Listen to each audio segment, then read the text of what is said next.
Shine with Njoki Kamanja Kethi. Hi guys, welcome to Shine with Njoki Kamanja Kethi. Thank you so much. And today we are going to be talking about something that is very important. Anytime a woman goes to the hospital and they are told that they are pregnant, it's always very joyous. But nobody knows what the journey entails, and some people mess it up because they do not have the information. So today in Shine with Njoki Kamanja Kethi, we are going to be hosting a doctor who is going to help us to know this journey. What does it entail? What goes on? When are you supposed to go for clinics? Na atatuambia kwa nini tunanusa vumbi. Sawa sawa? Okay. So I want you to introduce yourself to the audience so that we can dive into the topic of today. Thank you so much. Good morning, good evening, viewers. Thank you so much for this opportunity that Njoki have given me to be in your set. And my name is John Kibe. Yeah, I work with the Nairobi Metropolitan Services Health Department.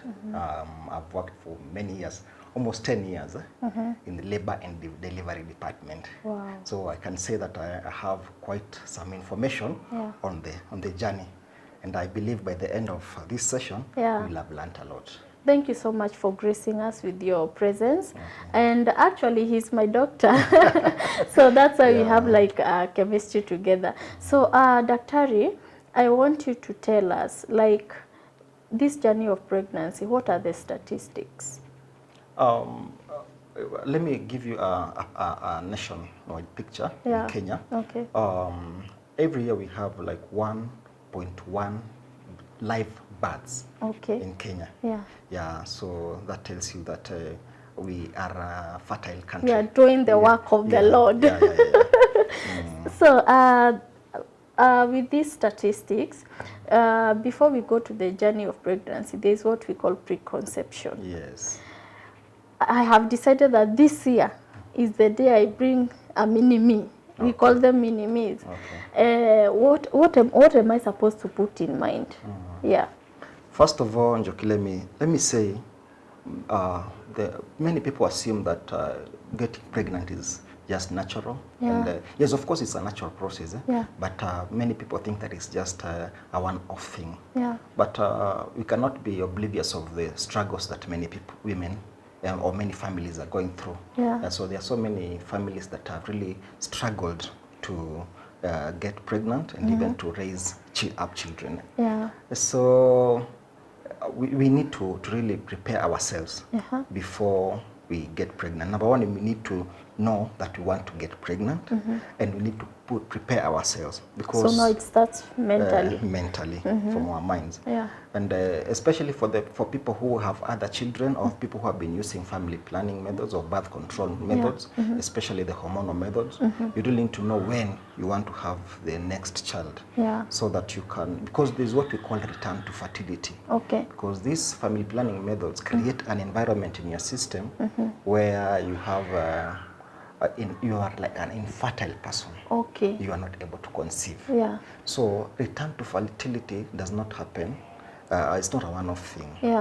Some people might take, it may happen immediately, but others might take even 1 year. So you need to know when you want to conceive, and also factor in that when you want to withdraw from your method. So you have to consider the type of method you're using for contraceptive before you now dive into getting pregnant. And maybe to add on that, especially people who are using long-term methods like Jadel or implants, 5 years and 3 years, and the people who are using very, very particular on their timing, because they tend to take longer to conceive. So especially people who are using daily pills, those are much more, it's quick for them to conceive. Because it has a combined hormone. It's a little bit balanced.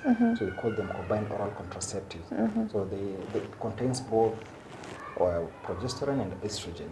So women who use combined oral contraceptives have more balanced hormonal profile. Okay. Compared to people who use like progesterone only. Yeah. By progesterone only, you mean the implant in the 3 months one? No, we have like pills that have progesterone only. Okay. Pills, yeah. Yes. Wow. So now let's go to this person who Okay. I want you to tell us the signs. How do I know, like, now I have conceived? Okay. Before even I do the tests. Okay. Yeah. For once you've got, and when for you to actually conceive, number one, you must know that conception takes about the 14th day. Oh, okay. After your first day of your monthly period. Okay. For example, if your first date of your monthly of your menses is Date 1.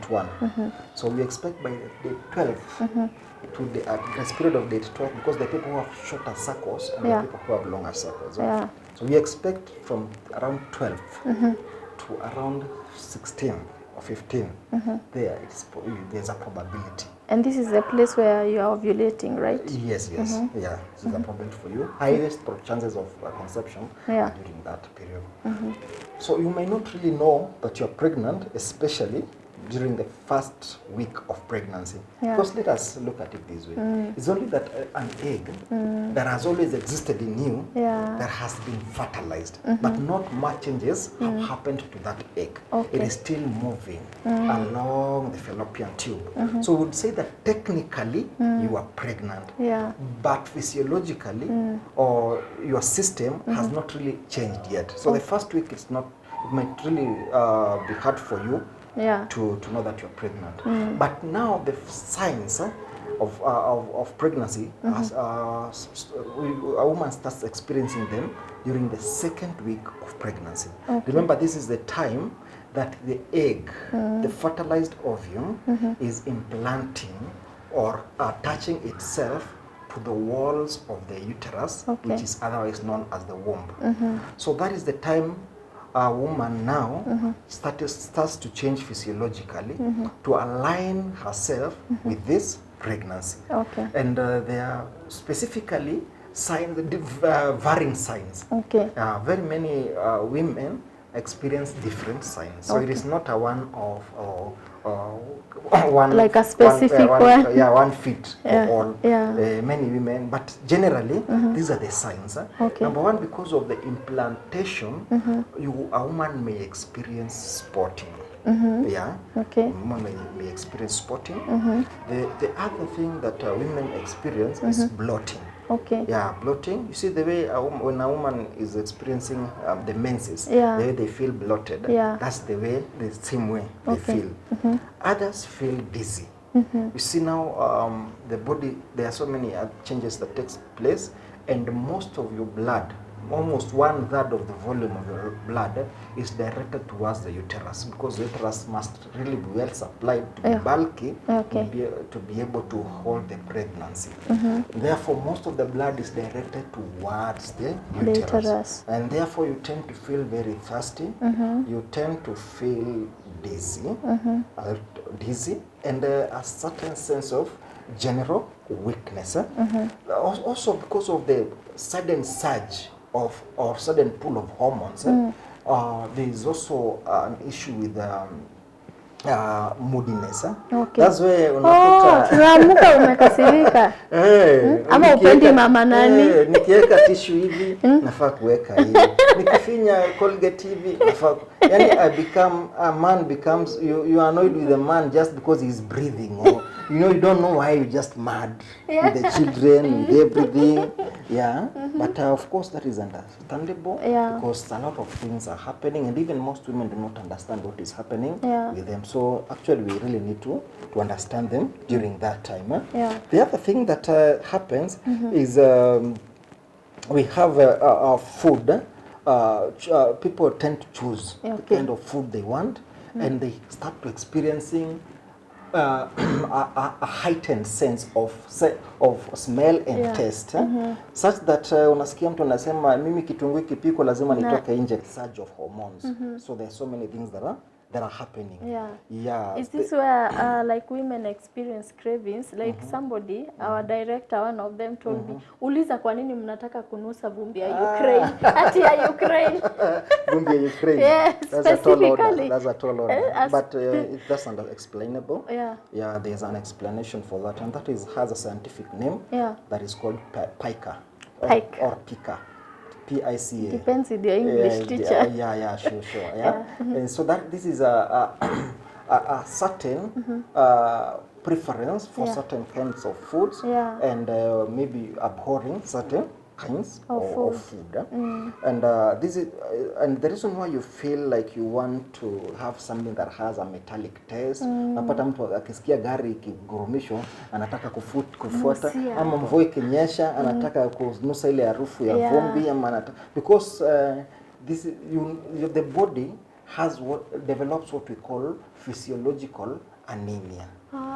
You are not in anemic, but the part of your blood that transports red blood cells, that is called plasma, increases in amount, in volume. And therefore, ni kama uko na sukari kijiko mbili kwa jug, na sukari vijiko mbili kwa kikombe. You see now, it's the same amount of sugar, but it will be more concentrated in the cup compared to the jug. That's exactly what happens. So now you look like the jug now. Yeah. Okay. So you are not anemic, but you are physiologically anemic because the ratio of the plasma to the red blood cells is really big, different.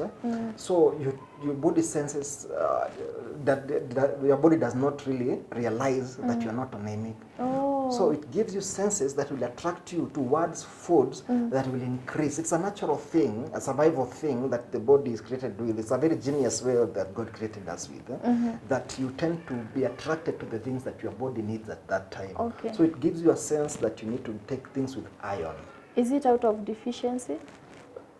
Okay, as I explained, you are not deficient, but your body senses as though you are deficient. Okay. And that's the reason why you tend to unataka kula mawe. Yeah. Because mawe ina test kama iron. Okay. And you want the body inataka hiyo kwa zaidi. Okay. Yeah, but before we go on, the first sign of pregnancy is but this is presumptive sign. Okay. It is not the actual sign. We wouldn't say it's an actual sign. Most of these signs are presumptive. Okay. Yeah, this is missed periods.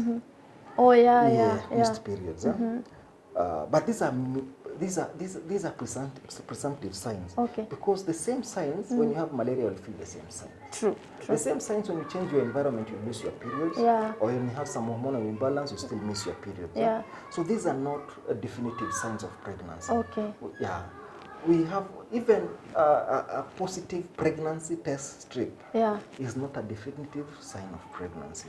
Actually, I was coming to that, which is the right test or like the investigative tool to use to know that you're pregnant, because there are women who use the PT, that is the pregnancy test kit, and the strip doesn't show, it shows negative every time. Okay. And there are others who go for the blood test, and that is when it shows. So, which is like the actual investigative tool to know that you're pregnant. Okay. When the placenta starts to develop in the second week of pregnancy, it produces a hormone, and this hormone is called the HCG. In full, is human chorionic gonadotrophic hormone, and it's a jargon, a medical jargon. Yeah, it should not scare you in any way. HCG, I'm sticking to that. Stick with HCG. Yeah. So HCG is produced in urine. Yeah. As it's eliminated through your system. Okay. Through urine. And traces can be found in blood.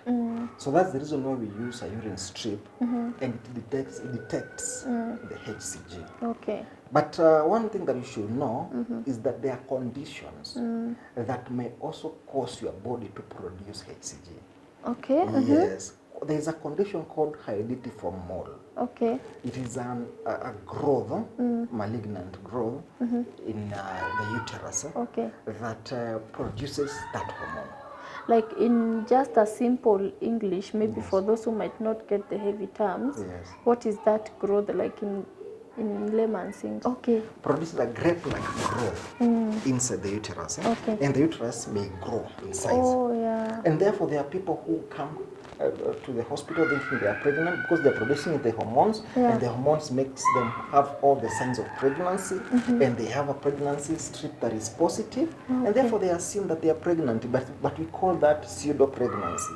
Wow. That is not pregnancy, that is pseudo-pregnancy. And they start their clinic, and they wanaenda mwezi ya kwanza ya pili, and because the thing is growing inconsistent with the way pregnancy grows, they believe they start buying clothes.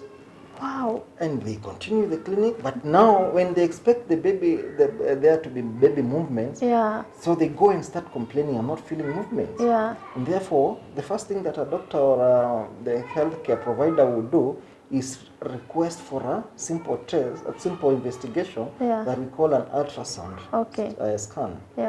And once that is done, then the real diagnosis comes into form. Yeah. Is it treatable? Yeah, it is treatable through surgery. Oh. Yeah. Is it the fibroids or it's different? It is much more different from fibroids because people do not produce the hormones. Okay. Yes. Wow. Okay. So so that's what I'm saying. A positive strip, it is not a definitive test for pregnancy. There are only two definitive tests for pregnancy. Number one is fetal movement. Now, let me say three. Fetal movement, where you feel the movement of the baby. The baby. Then there's the fetal heart rate, fetal heart sounds. Heart sounds. When you auscultate and you listen to the sounds, you see maybe what we call a Doppler or other methods of ascertaining. Yeah, they are seen. But the most effective one is an ultrasound. Yeah, that one also will show. Wow. Yeah. Wow. So now this couple or this woman has confirmed I am pregnant. Congratulations. So now they are supposed to start the antenatal clinic. That's the clinic that people do when they are pregnant. Which is the right timing for you to start these clinics? Because, you know, like long time ago, I used to hear women saying, nena miezi saba, afu miezi mbili kakakuja. Sure. Yeah. Number one, you should know that most of the people do not really, apart from the people who really are tracing or tracking their hormones and they're tracking their pregnancy or their conception, most of the people do not realize that they are pregnant. So we say that the moment you realize or you confirm that you are pregnant, you should visit your nearest hospital to start your antenatal visit. But why if I feel I'm okay? Yes, I have confirmed I'm pregnant. Mimi nakula tu poa. In fact, in cravings, I sichuki anyway. Yeah, that's a very good question indeed, and that is the perception of many people. But contrary to that, your health status is not about feeling. Wow. Remember the time of COVID, there are people who are saying, mimi sina COVID, hata sina sign, mbona unanifungia huku?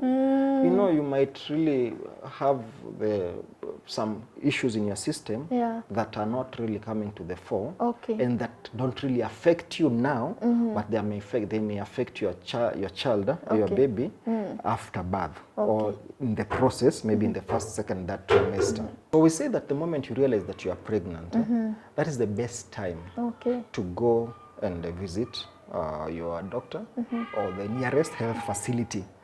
Yeah, because there, as I was saying, you might be feeling that you're okay, but there are other conditions in your system that might not really be a problem with you when you're not pregnant, but they will come into fore when you're pregnant and affect that pregnancy. A case example is your blood group. The people who have a blood group, we say rhesus negative. The first pregnancy may not be affected, but if you're not given some hormones, some hormonal drugs or some, not hormonal, but some drugs, an injection, Yeah. then it may affect the subsequent pregnancies. Okay. You see, when you're not pregnant, that is not a problem. Yeah, it's true. So you may think that I'm okay, but there's something inside you that really needs to be investigated. Okay. So we say, if you come to me when you're 7 months pregnant and you have a blood HB or hemoglobin of 7, and yet you're supposed to have an hemoglobin of 12, and you want me to increase that hemoglobin in 2 months to 12, you see, now you have given me a tall order. Yeah. So we say that it is good for you to attend your clinic the moment you realize you're pregnant, so that if there's a challenge, it will be corrected immediately. What are the services that now will be given to me when I start the antenatal clinics? Yeah. Now that I've decided it's okay, let's start the clinics. Okay, okay. That is very important. Yeah. So when you come to us, we categorize the services that we give you into 4. So we have the information provision, where we give you the information, a package of information that you require, because you realize that information is power. Yeah, and most people, maybe the first timers, this is an environment or an area that they have never been before. And it comes with a lot of confusion, and sometimes there are things that might be happening, and because they don't know it's an abnormal occurrence, they'll just be there, and then they'll come to you and it is too late. So we give them with a package of information that is most critical, and we also give education. Now when it comes to information, we talk to them about diet. It's very important for them to know the kind of food they are supposed to eat. The pregnant woman, we advise pregnant women not to, you see, when you're not pregnant, asubuhi unachukuanga chai unakunywa, unaenda shughuli zako. Lunch unakaa chini vizuri, unaangusha kilo moja ya ugali, then supper, unainguza tena kilo moja ya ugali, you are good to go. But you realize that when you're pregnant, you have your preference for food really changes, and as the pregnancy progresses, there's pressure to your stomach by the growing uterus. So the stomach reduces in size, and therefore the amount of food that it can hold in one sitting is greatly reduced. Sorry for that. It's okay. But remember, the nutrition requirement for your body has also increased. So it is, see, the size of the stomach is reducing, and the nutrition requirement has increased. So we advise women to eat peaceful meals. Those are small meals, small portions that are well balanced, and the foods that you prefer at that time. When you have cravings, you choose the healthy cravings. Like if you have cravings for mangoes, specialize with them. Yes, at that time. Usiseme ati kama ni mawe, sasa ukule mawe kabisa. Kikombe moja ya mawe. Hapana. He's saying healthy cravings. Because you never know how long that craving will last. And the rest of pregnancy, you may not want to see that mango. So when you're craving for mango, or you're craving for one healthy type of food, it is good for you to concentrate with that, because it will help you to eat. And then we say that you reduce your food into very small, attractive portions. Yeah, colorful portions. Like it's balanced. It has all the... Yes. The other thing that affects the diet is morning sickness, where there's a lot of nausea, as I said in the beginning. That's the one early sign of pregnancy, especially the first trimester, the first 3 months. There's a lot of morning sickness. We advise people to take dry carbohydrates before they leave their bed. Yani kabla ukitoka kwa kitanda yako na vitu zako ziko hapo. Kabla utoke kwa kitanda unakula dry carbohydrate. Dry carbohydrate ni kama crackers, like biscuits. Kwa hivyo wamama walale na biscuits hapo. Hivyo ukiamuka uende because now when you're sleeping, that is the time the surge of these hormones ziko very high. So it takes time during the day for them to go down, That's why it's called morning sickness, because in the morning, that is the time they are sore. So when you take these crackers, they try and reduce the issue. Nausea. But if you don't take them, and you unasema acha nimalize kuosha vyombo tena, it will not work for you. Wow. Yes. Never. So you take early in the morning. The other thing that about drugs, we give you a prophylaxis. That is, we're not saying you're anemic, but you are giving you drugs that boost your blood volume. level. We give you folic acid and folic acid and iron. Okay. And this they are very important. Tuseme HB yangu nitapandisha na matunda, especially folic acid. Yeah. Because once you take folic acid, it also prevents condition that we call neural tube defects. Okay. Kuna watoto wanazaliwa akiwa na shimo kwa nyuma kwa mgongo hapa kwa spine. Inaitwa spinal bifida. Okay. Most of them huwa hajatumia supplements. Okay. Za iron. But I have a question on that. There are people who struggle with taking the IFAS. Okay. The folic acid. Okay. Do they have like a supplementary of that, like something else you can use instead of that? Because personally, I struggled. Okay. Yes. Number one, let us agree that whatever comes may, Lazima tukunywe. minerals are critical Okay. in the process, even for the brain development of the child, of the unborn infant. Okay. But what we are saying is this: there are very many formulations that have come out that are palatable, as long as they contain these two elements. There are very many in the market. Yeah, you just go and ask them, do you have anything that I can take for pregnancy that has iron and folic? There are so many, and there are very many advanced, because there are so many other elements that you don't get in your daily recommended daily diet. Okay. Yeah. So like magnesium, zinc, yes. Then is laboratory investigations. And the laboratory investigation, I said that we need to detect. And there are major things that we check. Number one, you want to check your hemoglobin or your HB to make sure that it is at a certain level that is sustainable. Yeah. If it is very low, we know the kind of drugs that we'll give you. If it is okay, we know, and we can also advise you on the diet that you should take.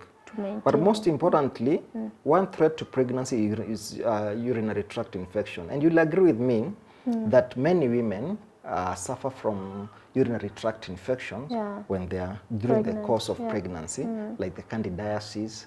And the reason being is that women are usually produce more discharge when they are pregnant, and this particular discharge is very nutritious, and therefore it really attracts bacteria, and therefore growth of bacteria is very fast in a pregnant women more than a non-pregnant woman. And therefore once it's detected, then you are given treatment, but most importantly we also do what we call contact treatment, where we treat your partner. Because if we treat you alone, then there's a tendency that 2 weeks you still get the same infection. So we treat also your partner. So we check another condition that is very, very, very dangerous, and it is called syphilis. Oh, yeah. And syphilis can cause even blindness to the unborn child. Yeah. Yes. And so we check it, and the reason why we check it is because syphilis, people live even for 10 years without knowing they have syphilis, because it starts with a wound or a chunker, we call it a chunker, that is not painful, at the birth canal. And then it disappears. That's the only sign. From there, you just okay. Yeah. But now, once you're pregnant, that one can affect the pregnancy. There's a test that we call VDRL that detects that. Okay. Yeah. These days we've also advanced. We are checking blood sugars. We are for diabetes, because this is what we call, that has in the recent times. This has really presented itself what we call gestational diabetes. Yes. And therefore we go to the clothing and the exercise. Yes.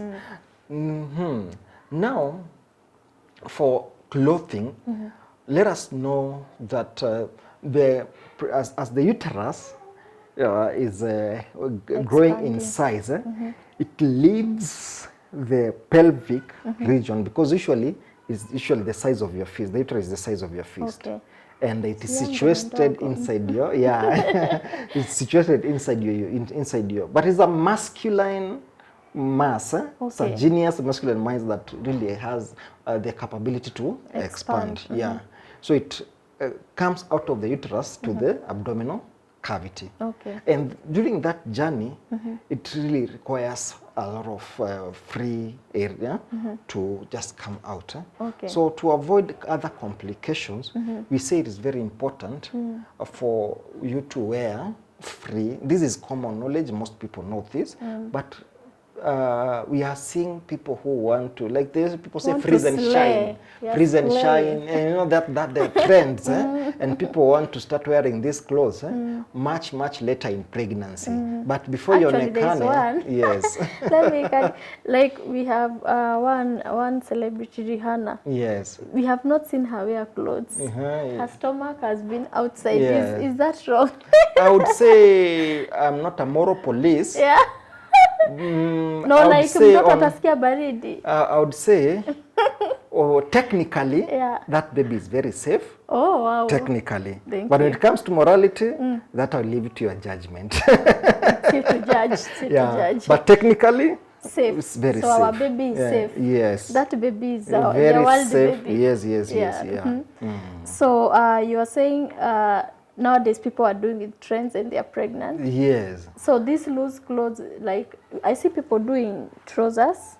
Yes, we are not saying that it should look like that woman from I don't know where you come from. Yeah. They are trends. They are what the trousers that they are called mothers. Yeah. You just don't see the upper part. It's very elastic. Yeah. The other side might be as pencil as you want. Yeah. As faded as you want, as rugged as you want. Yeah. But this side, of course, they are materials. Let it be flexible. Yeah, that are very flexible. So we are not talking about.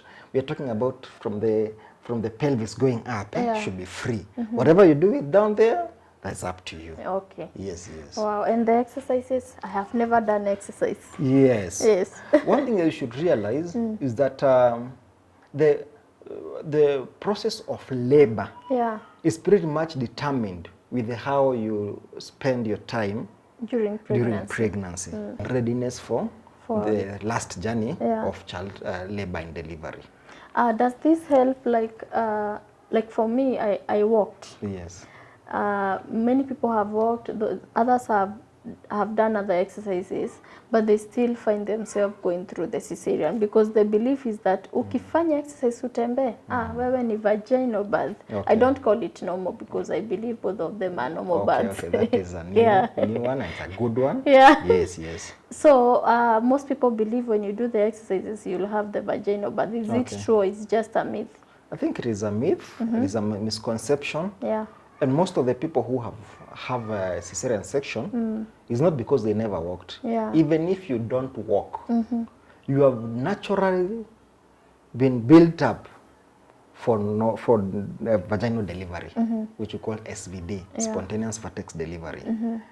Naturally, you're built for that. Yeah. But there is also a small percentage of people who develop complications during the during the course of pregnancy. Some people develop hypertension.